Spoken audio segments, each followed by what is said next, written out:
Kapag nabawasan ng kakayahan ng katawang iproseso ang glucose o blood sugar na nasa dugo, siya ay maaaring magkaroon ng diabetes.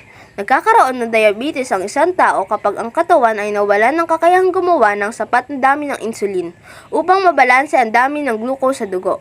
Nakakaapekto ito sa pancreas kung saan ginagawa ng katawan ang insulin. Ang type 1 na diabetes. Ito ay kilala rin bilang diabetes ng mga bata. Nagkakaroon nito kapag wala ng kakayahang gumawa ng insulin ang katawan. Kaya ang mga taong may ganitong uri ng diabetes ay umaasa sa insulin araw-araw para mapanatili ang wastong antas ng glucose sa dugo.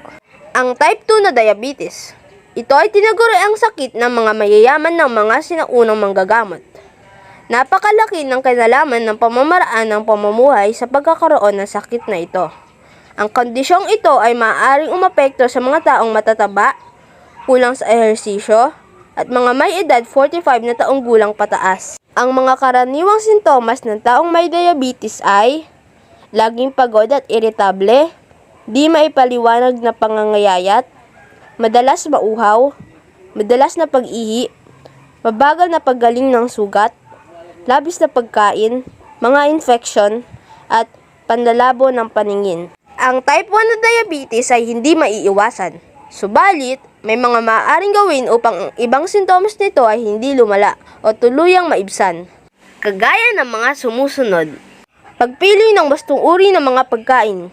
Piliin lamang ang mga pagkaing mababa ang calorie count at mataas naman sa fiber. Mainam na piliin ang mga sariwang gulay at prutas na may kaunti lamang ng mga calorie. Pagkakaroon ng sapat na ehersisyo. Sapat na ang 30 minuto ng katang-tamang ehersisyo araw-araw katulad ng paglalakad, paglalangoy o pagbibisikleta. Maaari ring mag-ehersisyo ng ilang oras. Subalit, mainam pa rin na limitahan ito ayon sa kakayahan ng katawan. Magbawas ng timbang. Mababawasan ang panganib ng pagkakaroon ng diabetes kung tama sa edad at tangkad ang timbang ng katawan. Mga gamot na pang-iwas sa type 2 diabetes. Kung ang isang tao ay may panganib na magkaroon ng type 2 diabetes, maaari siyang uminom ng mga gamot na pang-iwas dito batay sa payo ng doktor. Ang metformin ay isa sa mga ganitong uri ng gamot.